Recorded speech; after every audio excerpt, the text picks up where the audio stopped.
Hello बच्चों, आज हम डायरेक्टरेट ऑफ एजुकेशन की क्लास 7 की वर्कशीट नंबर 4 डिस्कस करेंगे, जिसका सब्जेक्ट है इंग्लिश और जिसकी डेट है 28 सितंबर 2020। क्लास यहाँ पे आपको अपना नाम लिखना है, यहाँ पे आपको अपनी क्लास टीचर का नाम लिखना है। तो स्टार्ट करते हैं बेटा इस वर्कशीट को। इस वर्कशीट में हमें साफ दिखाई दे रहा है, यहाँ पे हमें क्या दिखाई दे रहा है, 3 क्वेश्चन। तो इस पूरी वर्कशीट में हम 3 क्वेश्चन को डिस्कस करेंगे, जो कि एक राजा अपने मंत्रियों से या अपने दरबारी से पूछता है। पढ़ते हैं वो क्वेश्चन क्या है। इससे पहले यहाँ पे लिखेंगे आप चैप्टर का नाम, 3 क्वेश्चंस। ये जो स्टोरी है किसने लिखी है, लियो टॉलस्टॉय ने। तो पढ़ते बेटा इस वर्कशीट को। तो वर्कशीट में हमारे पास दिया गया है, complete the summary of the story using the hint given in the cloud. तो हमें यहाँ पे एक समरी दी गई है पूरी स्टोरी की, और उसके नीचे हमें क्लाउड दिए गए। इस क्लाउड में जो हमें हिंट दिए गए, इस हिंट की हेल्प से हमें इस जो फिल इन द ब्लैंक्स इनको हमें फिल करना है और स्टोरी की समरी को समझना है। तो स्टार्ट करते हैं। Once there was a king who believed that he would not fail if he knew what was the right time for every action. एक बार एक राजा होता है, वो बिलीव करता है कि वो कभी फेल नहीं होगा अगर वो इन 3 चीज़ों के बारे में जानता है। वट वाज द फर्स्ट, क्या चीज़ जानना चाहता है वो, what was the right time for every action, किसी भी कार्य को करने के लिए सही समय क्या है। सेकेंड है, who were the right people, वो कौन से सही व्यक्ति हैं जिसके साथ, to be with, and what was the, जिसके साथ वो रहना चाहता है, and what was the most important thing to do, और सबसे इम्पोर्टेंट थिंग क्या है जो वो कर सकता है। He proclaimed that he would give a great reward to the person who can answer his 3 question. तो उसने ये प्रोक्लेम मतलब उसने यह घोषणा करवाई कि वो एक बहुत बड़ा रिवार्ड देगा उस व्यक्ति को जो भी उसके तीनों क्वेश्चंस का आंसर देगा। समझ में आया बेटा? तीनों क्वेश्चन क्या है हमारे पास, कि राइट टाइम क्या है किसी भी काम को करने के लिए, राइट पीपल कौन है जिससे हम मिल सके या जिसके साथ हम रह सके, और मोस्ट इम्पोर्टेंट काम क्या है। तो पढ़ते पूरे चैप्टर को।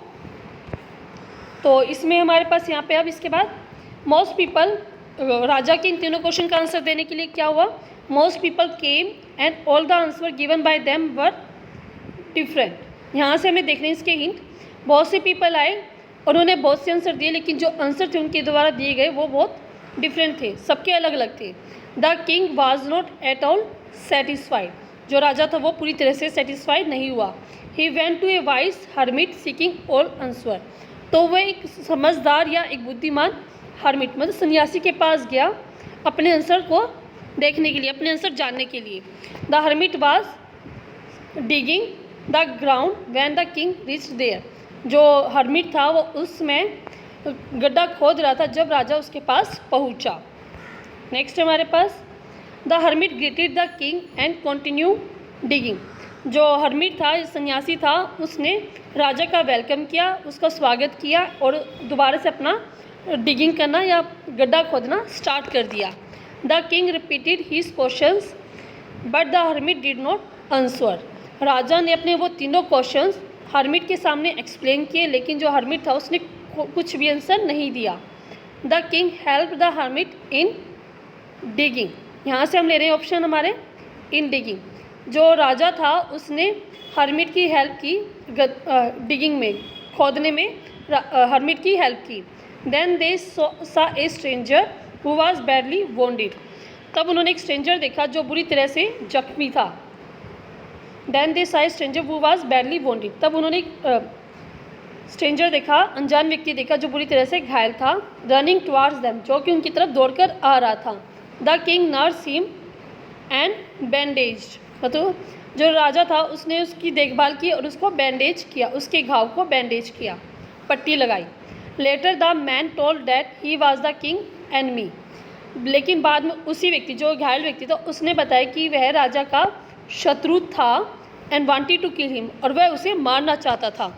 As the king saved his life he wanted to become his servant, जैसे कि अब राजा ने उसकी जान बचा ली थी, अब वह राजा का सर्वेंट बनना चाहता था। ठीक है बच्चों? तो इसके बाद क्या हुआ कि द किंग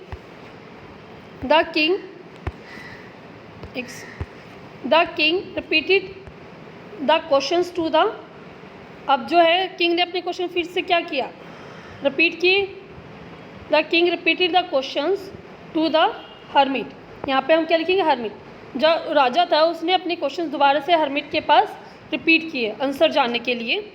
बिफोर लिविंग, जाने से पहले। To this the hermit said that the king has already found his answer through his deeds.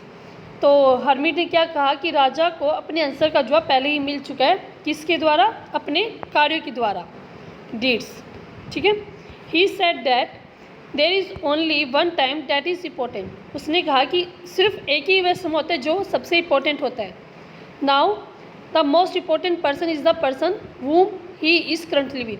और सबसे इम्पोर्टेंट व्यक्ति वो होते हैं जिसके साथ आप प्रेजेंटली बातचीत कर रहे होते हैं। And the most important thing to do is, और सबसे इम्पोर्टेंट कार्य जो है, doing good to the dead person. जिस व्यक्ति से आप बात कर रहे हो, तो मोस्ट इम्पोर्टेंट थिंग क्या होती है, जिस व्यक्ति से आप बात कर रहे हो उसके साथ आप अच्छे बात करो, अच्छे से उसके साथ व्यवहार करो, वही सबसे इम्पोर्टेंट काम होता है।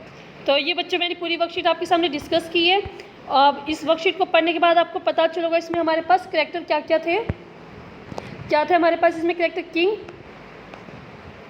किंग, यहाँ पे लिखोगे आप हर्मिट और वाउंडेड पर्सन। तो 3 हमारे पास कैरेक्टर थे। तो इस पूरी वर्कशीट को आप अपना फिल कर लेना और इस कंप्लीट वर्कशीट को आप पूरा कर लेना, और जल्दी से जल्दी अपने दोस्तों को भी इस वर्कशीट को शेयर करो ताकि वो भी अपनी इसको पूरा कर सके। Thank you very much.